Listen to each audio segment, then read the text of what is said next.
નમસ્કાર મિત્રો, હું રાજેશ ભાસ્કર આપ સૌનું યુટ્યુબમાં આપણી આ ચેનલ પર સ્વાગત કરું છું. મિત્રો, આજે આપણે તારીખ 18 ફેબ્રુઆરી 2025ના કેટલાક મોસ્ટ ઇમ્પોર્ટન્ટ કરંટ અફેર અને અગાઉની પરીક્ષામાં પૂછાયેલા કેટલાક ઇમ્પોર્ટન્ટ પ્રશ્નો વિશે ડિટેલમાં ચર્ચા કરીશું, જે આપને આવનારી પરીક્ષા માટે ખૂબ જ ઉપયોગી સાબિત થશે. તો મિત્રો, આપ આ ચર્ચા સાથે જોડાઈ રહેજો અને વિડીયોને પહેલેથી લઈને છેલ્લે સુધી પૂરેપૂરો જોવાનો આગ્રહ રાખજો. તો ચલો મિત્રો, શરૂ કરીએ. શરૂઆત કરતાં પહેલાં જણાવી દઉં કે જો તમારે આપણી આ યુટ્યુબ ચેનલને સબસ્ક્રાઈબ કરવાનું હજી પણ બાકી હોય તો ચેનલને સબસ્ક્રાઈબ કરજો, નોટિફિકેશન બેલ આઇકોનને પ્રેસ કરીને, અને જો તમને વિડીયો પસંદ આવે તો વિડીયોને લાઈક કરજો અને તમારા જેટલા પણ મિત્રો છે બધા મિત્રો જોડે આ વિડીયોની લિંકને શેર કરજો. તો શરૂઆત કરીએ. સૌપ્રથમ જોઈશું અગાઉની પરીક્ષામાં પૂછાયેલા સામાન્ય વિજ્ઞાનના પ્રશ્નો, જેના જવાબો તમારે મને કમેન્ટ બોક્સમાં લખીને જણાવવાના છે. વિડીયોના લાસ્ટમાં જ્યારે હું તમને આ દરેક પ્રશ્નના જવાબ જણાવું ત્યારે તમારે ચેક કરવાનું છે કે તમે આપેલા પ્રશ્નોના જવાબમાંથી કેટલા પ્રશ્નોના જવાબ સાચા છે. જેટલા પણ પ્રશ્નોના જવાબ સાચા હોય એનો આંકડો તમારે કમેન્ટમાં લખવાનો છે કે 10માંથી આટલા સાચા છે. ડેલી જીકે ટેસ્ટમાં આપણે રોજ 10 પ્રશ્નો પૂછે છે, એમાંથી 5 પ્રશ્નો સામાન્ય વિજ્ઞાનના હોય છે. બાકીના જે 5 પ્રશ્નો છે એ ગુજરાતના ઇતિહાસના પ્રશ્નો છે. તો તમે તમારા આન્સર આપો નીચે કમેન્ટ બોક્સમાં, અને હું આજના કરંટ અફેરનો પ્રથમ પ્રશ્ન છે એની શરૂઆત કરું છું. પ્રથમ પ્રશ્ન છે કે તાજેતરમાં કોણે 23મી ગ્લોબલ કેસ્ટર કોન્ફરન્સ 2025નો શુભારંભ કરાવ્યો? તો જવાબ આવશે ભૂપેન્દ્રભાઈ પટેલ, આપણા જે ગુજરાતના સીએમ છે એમણે. તો તાજેતરમાં મુખ્યમંત્રી શ્રી ભૂપેન્દ્ર પટેલે ગાંધીનગર ખાતે ઉદ્યોગ મંત્રી છે આપણા બલવંતસિંહ રાજપૂત, એમની પ્રેરક ઉપસ્થિતિમાં 23મી ગ્લોબલ કેસ્ટર કોન્ફરન્સ 2025નો શુભારંભ કરાવ્યો. આ 23 પરથી યાદ આવ્યું, વડોદરાના અકોટામાં યોજાયો હતો દિવ્ય કળા મેળો, એ પણ 23મા નંબરનો. અને GJ 23ની વાત કરીએ તો તે શું આવે? આણંદ, જે હવે મહાનગરપાલિકા બની ગયું છે. સોલ્વન્ટ એક્સટ્રેક્ટર્સ એસોસિએશન દ્વારા આયોજિત આ કોન્ફરન્સમાં 15થી વધુ દેશોના 400થી વધુ ડેલિગેટ્સ સહભાગી થયા હતા. હવે આની થીમ શું છે? તો castor powering sustainable solution four એ ગ્રીનર ફ્યુચર. મને કહો, કેસ્ટર એટલે શું થાય? કેસ્ટર સીડ એટલે શું? મને કહો, કેસ્ટર સીડ આનો મતલબ શું? તો આ કોન્ફરન્સમાં મુખ્યમંત્રીશ્રીના હસ્તે સારી કૃષિની પદ્ધતિ દ્વારા એરંડાના બીજમાં સતત ઉચ્ચ ઉત્પાદકતા માટે, જો અહીંયા ખબર પડી જશે એરંડા કહેવાય, તો ઉચ્ચ ઉત્પાદકતા માટે 4 ખેડૂતોને શ્રી વિઠ્ઠલભાઈ જી ઉદેસી કેસ્ટર ઇનોવેશન એવોર્ડ, વર્ષ 2024 માટે સૌથી વધુ કેસ્ટર ઓઇલ નિકાસ, સૌથી વધુ કેસ્ટર ડેરિવેટિવ્સ નિકાસ તથા ભારતમાંથી સૌથી વધુ કેસ્ટર ઓઇલ આયાત કરનાર અને અન્ય દેશના જે ઉદ્યોગકારો છે એને એવોર્ડ એનાયત કરવામાં આવ્યા હતા. ગુજરાત કેસ્ટર સીડનું મુખ્ય ઉત્પાદક રાજ્ય બન્યું છે. ભારત વિશ્વની માંગના 90% જેટલું કેસ્ટર સીડનું ઉત્પાદન તેમજ અંદાજે ₹15,000 કરોડના કેસ્ટર ઓઇલની નિકાસ કરે છે. બરાબર છે. આગળ વધીએ આપણે. તાજેતરમાં કયા દેશમાં ટ્રાન્સજેન્ડરોને સેનામાં જોડાવાની મનાઈ ફરવામાં આવી છે? અહીંયા લખવામાં પેલું છે. ચલો, તો અમેરિકામાં. તો અમેરિકાની આર્મીએ માહિતી આપી છે કે ટ્રાન્સજેન્ડર હવે સેનામાં જોડાઈ શકશે નહીં. આ જાહેરાત તમને ખબર હોય તો 27 જાન્યુઆરીના રોજ અમેરિકાના જે પ્રેસિડન્ટ છે ડોનાલ્ડ ટ્રમ્પ, એમના દ્વારા હસ્તાક્ષર થયેલા એક એક્ઝિક્યુટિવ ઓર્ડરને અનુસરે છે, જેમાં પેન્ટાગોન એટલે અમેરિકાનો જે ડિફેન્સ ડિપાર્ટમેન્ટ છે ને એ, તો પેન્ટાગોને 30 દિવસની અંદર ટ્રાન્સજેન્ડર સૈનિકો માટે નીતિ નક્કી કરવાનો નિર્દેશ આપવામાં આવ્યો છે. આ ઉપરાંત સૈનિકોને જેન્ડર ચેન્જ કરવાની મંજૂરી આપવામાં આવશે નહીં, ન તો સેના છે ને જેન્ડર અફર્મિંગ કેરની સુવિધા પૂરી પાડશે. એટલે અમેરિકાની આર્મીમાં હવે કોઈ જેન્ડર રહેશે નહીં. બીજું તમને ખ્યાલ હોય તો આપણે ભૂતકાળમાં ભણ્યા હતા કે ડોનાલ્ડ ટ્રમ્પે એવો પણ એક એક્ઝિક્યુટિવ ઓર્ડર પાસ કર્યો હતો કે મહિલા સ્પોર્ટ્સમાં ટ્રાન્સજેન્ડરને બરાબર છે એડ કરવામાં આવશે, મતલબ એ ભાગ નહીં લઈ શકે. અમેરિકાની વાત કરીએ, તમને ખબર છે 47મા નંબરના પ્રેસિડેન્ટ ડોનાલ્ડ ટ્રમ્પ બન્યા છે. અમેરિકાની વાત કરીએ તો રિસન્ટલી ભણ્યા હતા આપણે, 19 લોકોને પ્રેસિડેન્શિયલ એવોર્ડ આપવામાં આવ્યા હતા. WHO અમેરિકા નીકળી ગયું. ગલ્ફ ઓફ મેક્સિકોને ગલ્ફ ઓફ અમેરિકા નામ આપી દીધું છે. અને અમેરિકાનું એક રાષ્ટ્રીય પક્ષી ઘોષિત કરવામાં આવ્યું છે. તમને નામ ખબર હોય તો કમેન્ટ બોક્સમાં લખીને જણાવી શકો છો. રોયલ ચેલેન્જર્સ બેંગલુરુનો નવો કેપ્ટન બની ગયો છે રજત પાટીદાર. તો IPL 2025 માટે રજત પાટીદારને ટીમના નવા કેપ્ટન તરીકે નિયુક્ત કરવામાં આવ્યા છે, જેઓ 2021થી RCB સાથે જોડાયેલા છે અને 3 સિઝનમાં 28 મેચમાં 799 રન બનાવ્યા છે. તેમનો સ્ટ્રાઇક રેટ 158.85નો રહ્યો છે. IPLમાં કેપ્ટન બનવાની આ તેમની પહેલી તક હશે. તેમણે 2024-25ના સિઝનમાં મધ્યપ્રદેશમાં T20 સૈયદ મુશ્તાક અલી ટ્રોફી, જે મુંબઈ જીત્યું હતું ખબર હોય તો, વિજય હજારે ટ્રોફી કર્ણાટક જીત્યું હતું, તો આ ટીમોનું એને નેતૃત્વ કર્યું હતું. IPLની આ સિઝન 21મી માર્ચથી શરૂ થવાની છે. બરાબર છે. તમારા માટે એક પ્રશ્ન છે કે આપણે ભણ્યા હતા, ચલો તમને બધાને એક વસ્તુ તો ખબર જ છે ને કે RCB છે, રોયલ ચેલેન્જર્સ બેંગલુરુ, IPLની આ 18મી આવૃત્તિ શરૂ થશે. એક પણ આવૃત્તિ જીત્યું નથી, પરંતુ મહિલામાં જીત્યું છે. મહિલામાં કયા નંબરની તમને જો ખબર હોય તો કમેન્ટ બોક્સમાં લખીને જણાવો. રોયલ ચેલેન્જર્સ બેંગલુરુ જે વુમન્સ પ્રીમિયર લીગ છે એમાં કયા નંબરનું એડિશન જીત્યું છે. મિત્રો, વિડીયો પસંદ આવ્યો હોય, ભણવાની મજા આવી હોય તો વિડીયોને લાઇક કરો, તમારા મિત્રો જોડે વિડીયોની લિંકને શેર કરો.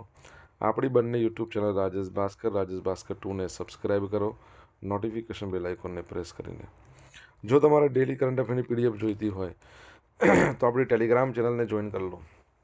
તમને ડેલી કરંટ અફેરની PDF મળશે, તમને પોલ્સ પણ રમવા મળશે. બરાબર છે. તો ડેલી કરંટ અફેરની PDF તમારે જોઈતી હોય તો ટેલિગ્રામ ચેનલને જોઈન અવશ્ય કરી લો. નેક્સ્ટ પ્રશ્ન, કયો દેશ ભારતમાંથી $200 મિલિયન આકાશ મિસાઇલ સિસ્ટમ ખરીદશે? તો જવાબ આવશે ફિલિપાઇન્સ. કોણ ખરીદશે? ફિલિપાઇન્સ.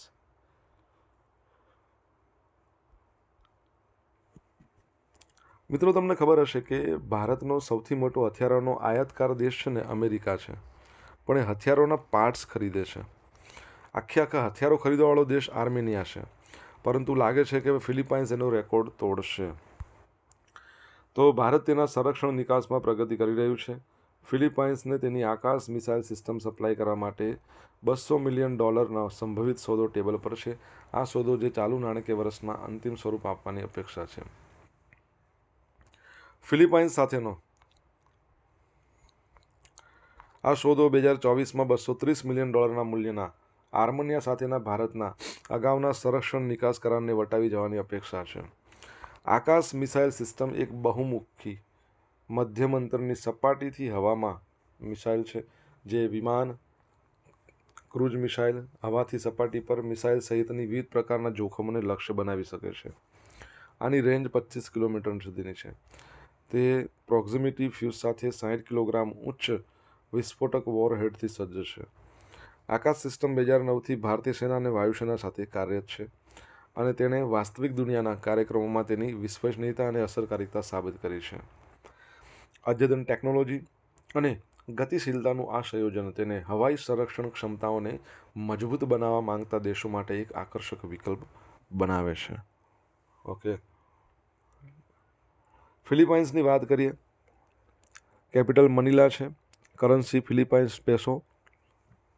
એના પ્રેસિડેન્ટનું નામ તમને ખબર હોય તો તમે જણાવી શકો છો કમેન્ટ બોક્સમાં લખીને. સ્પામ રોકવામાં નિષ્ફળ રહેતી ટેલિકોમ કંપનીઓને કેટલા રૂપિયા સુધીનો દંડ થશે? તો જવાબ આવશે અપ ટુ 10 લાખ સુધીનો. તો કેન્દ્ર સરકારે શું કર્યું છે કે ટેલિકોમ સેવા પ્રદાતાઓને ચેતવણી આપી દીધી છે, ટેલિકોમ સર્વિસ પ્રોવાઈડરોને, કે તેમાં અનસોલિસિટેડ કોમર્શિયલ કોમ્યુનિકેશન એટલે જે સ્પામ્સ છે, કોલ અને મેસેજ, એના સાથે સંકળાયેલા સુધારેલા નિયમોનો અમલ કરવામાં નિષ્ફળ જાય તો તેને 10 લાખ રૂપિયા સુધીના દંડની સજા ફટકારવામાં આવશે. ટ્રાઈએ શું કર્યું છે? Telecom commercial communication customer preference regulation 2018, આની અંદર સુધારો રજૂ કર્યો.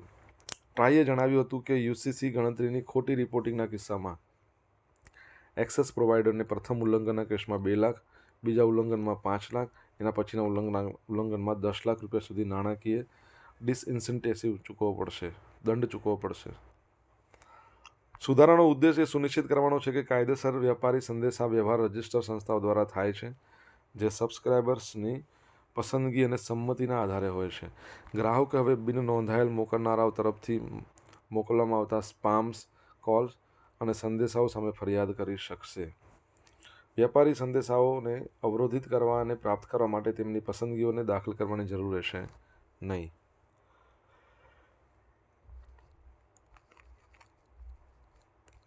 ટ્રાયની આપણે વાત કરીએ. Telecom regulatory authority of India 1997 એની સ્થાપના થઈ. હેડક્વાર્ટર દિલ્હીમાં છે. અતુલ ચૌધરી એના સચિવ છે. તમારે જણાવવાનું છે એના ચેરમેન કોણ છે. ટ્રાયના ચેરમેન કોણ છે તમને ખબર હોય તો જણાવો. પરીક્ષાની દ્રષ્ટિએ અગત્યના છે. ભૂતપૂર્વ રેલવે બોર્ડના તેઓ ચેરમેન અને CEO હતા.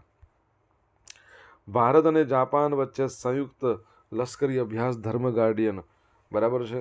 તો આ જે ધર્મ ગાર્ડિયન એક્સરસાઇઝ છે એની 6ઠ્ઠી આવૃત્તિ, કેટલામી 6ઠ્ઠી આવૃત્તિ ક્યારથી શરૂ થશે? 25 ફેબ્રુઆરીથી. ક્યાં સુધી ચાલશે? 9 માર્ચ. કયા સ્થળે? જાપાનના માઉન્ટ ફુજી.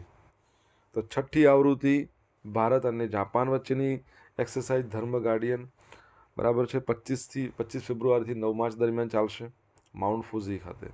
આ અભ્યાસનો હેતુ સંયુક્ત રાષ્ટ્રના આદેશ હેઠળના સંયુક્ત શહેરી યુદ્ધ અને આતંકવાદ વિરોધી કામગીરી હાથ ધરતી વખતે બંને દળોના વચ્ચેના આંતર કાર્યક્ષમતા વધારવાનો છે. પ્રથમ ધર્મ ગાર્ડિયન કવાયત નવેમ્બર 2018માં યોજાઈ હતી. અગાઉ 11 ફેબ્રુઆરીએ ભારત અને ઇજિપ્તના વિશેષ દળોએ રાજસ્થાનમાં મહાજન ફિલ્ડ ફાયરિંગ રેન્જ ખાતે ચક્રવાત 3 અભ્યાસ શરૂ કર્યો હતો. આ કવાયત 23 ફેબ્રુઆરીના રોજ પૂર્ણ થશે. ઓકે. જાપાનની વાત કરીએ. કેપિટલ ટોક્યો છે અને પ્રાઇમ મિનિસ્ટર નવા આવ્યા, તમારે કહેવાનું એનું નામ, અને એમની કરન્સી જાપાનીઝ યેન છે, બરાબર છે. તમારે જણાવવાનું છે એના પ્રાઇમ મિનિસ્ટર નવા આવ્યા એમનું નામ શું છે. સોશિયલ મીડિયાના માધ્યમથી મારી જોડે તમે કનેક્ટ રહી શકો છો. મારો ઇન્સ્ટા આઈડી છે rajesh.i.bhaskar, મારું ફેસબુક આઈડી છે RI ભાસ્કર અને ટેલિગ્રામ ચેનલ છે રાજેશ ભાસ્કર. અહીંયા તમને ડેલી કરંટ અફેરની PDF મળશે, પોલ્સ રમવા મળશે. જો ભણવાની મજા આવી હોય તો વિડીયોને લાઇક કરો, તમારા મિત્રો જોડે વિડીયોની લિંકને શેર કરો, ચેનલ સબસ્ક્રાઈબ કરવાનું બાકી હોય તો સબસ્ક્રાઈબ કરો, નોટિફિકેશન બેલ આઇકોનને પ્રેસ કરીને.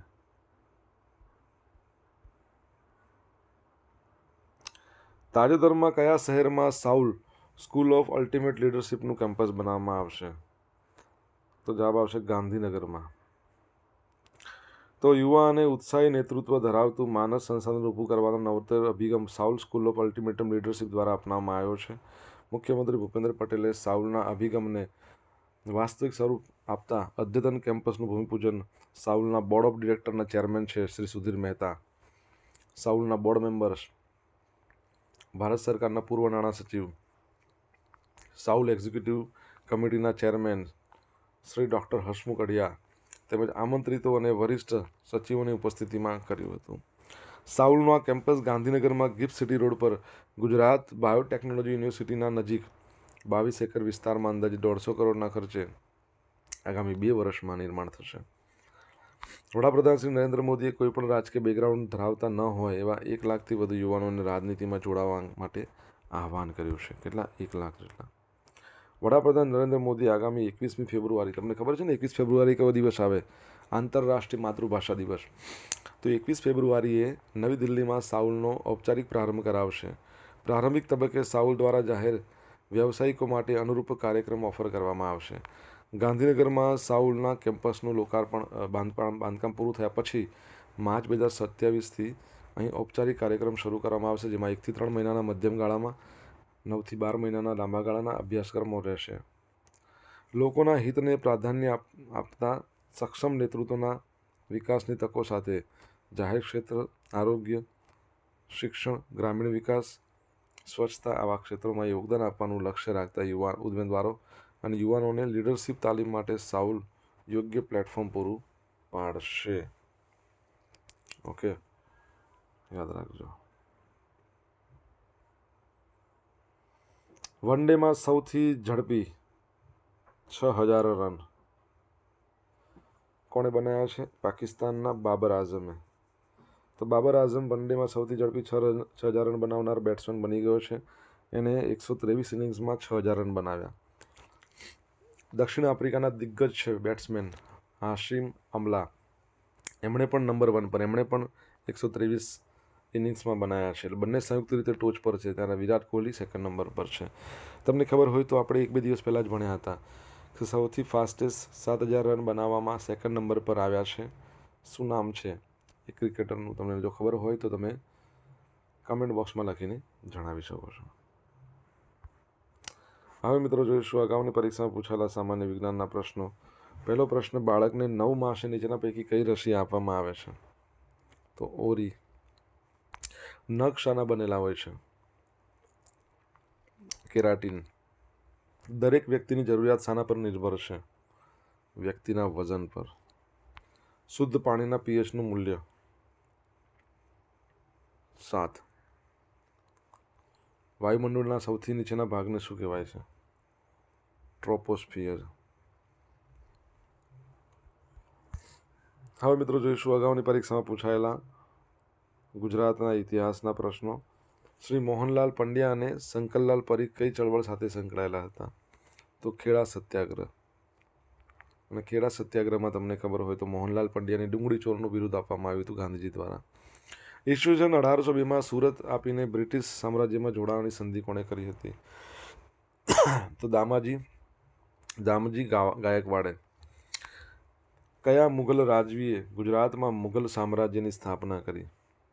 અકબરે.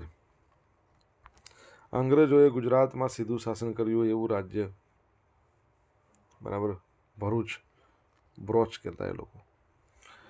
કયા યુગ દરમિયાન ઈરાનના જરસ્થોતીઓ પોતાના ધર્મને બચાવવા વતન છોડી ગુજરાતમાં સંજાણ બંદરે આવી વસ્યા અને પારસી તરીકે જાણીતા થયા? તો અનુમૈત્રિક યુગ, બરાબર. હવે જોઈશું ગઈકાલે પૂછેલા પ્રશ્નનો જવાબ. પહેલો પ્રશ્ન હતો, તાજેતરમાં ગુજરાતની કઈ દીકરીએ ઉત્તરાખંડમાં ચાલી રહેલી 39મી નેશનલ ગેમ્સમાં ગોલ્ડ મેડલ મેળવ્યો? તો મુસ્કાન ગુપ્તા, ટ્વિશા કાકડિયા. એટલે જવાબ આવશે ઓપ્શન ડી. તાજેતરમાં હિન્દુસ્તાન એરોનોટિક્સ લિમિટેડે તેના જે HJT-36 તાલીમ વિમાનનું નામ બદલ્યું છે, બદલીને શું કર્યું છે? યશસ, બરાબર. આજે પૂછેલા પ્રશ્નોનો જવાબ જોઈ લઈએ. પહેલો પ્રશ્ન, અમેરિકાએ પોતાનું એક કહી શકીએ ને રાષ્ટ્રીય પક્ષી ઘોષિત કર્યું, બાલ્ડ ઈગલને.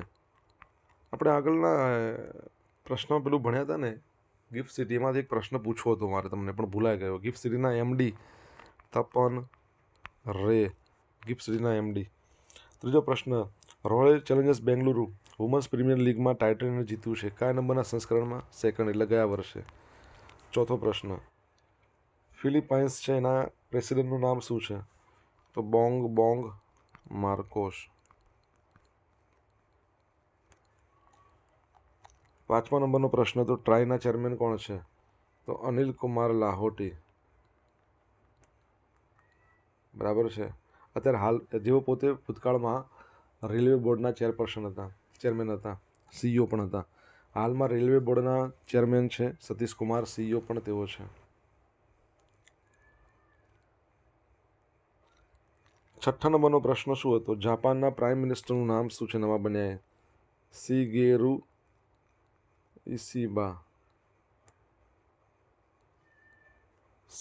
ઇશિબા. ત્યારબાદનો પ્રશ્ન છે કે 7000 રન બનાવનાર સેકન્ડ નંબરનો વિશ્વનો ખેલાડી જે બન્યો છે, ODIની વાત ચાલે છે, વન ડે ઇન્ટરનેશનલ. સોરી, એમાં ODI કેવું નથી મેન્શન કરેલું ને. ઓકે, 7000 રન ફાસ્ટેસ્ટ શું આવશે? Can Williamson. ઓકે, આ યાદ રાખજો. હવે જોઈશું ગઈકાલના કરંટ અફેરમાંથી પૂછેલા કેટલાક ઇમ્પોર્ટન્ટ પ્રશ્નો, જેના જવાબો તમારે કમેન્ટ બોક્સમાં લખવાના. પહેલો પ્રશ્ન, આદિ મહોત્સવ 2025 16થી 24 ફેબ્રુઆરી 2025માં આયોજન કરવામાં આવ્યું છે, પરંતુ ક્યાં કરવામાં આવ્યું છે? લોકેશન. તાજેતરમાં વિમેન્સ પ્રીમિયર લીગની કેટલામી આવૃત્તિનો પ્રારંભ થયો? તો જવાબ આવડતો હોય તો કમેન્ટ બોક્સમાં લખજો. તો મિત્રો, આ હતા આજના દિવસના કેટલાક મોસ્ટ ઇમ્પોર્ટન્ટ કરંટ અફેર. સાથે આપણે જોયું અગાઉની પરીક્ષામાં પૂછાયેલા કેટલાક ઇમ્પોર્ટન્ટ પ્રશ્નો એના જવાબોની સાથે. આશા રાખું બધાને ભણવાની મજા આવી હશે. મજા આવી હોય તો વિડીયોને લાઇક કરો, તમારા મિત્રો જોડે વિડીયો લિંકને શેર કરો. આપણી બંને યુટ્યુબ ચેનલ રાજેશ ભાસ્કર 2ને સબસ્ક્રાઈબ કરજો, નોટિફિકેશન બેલ આઇકોનને પ્રેસ કરીને. તો મિત્રો thank you so much for watching this video. Have a nice day. જય હિન્દ, જય ભારત, જય જય ગરવી ગુજરાત.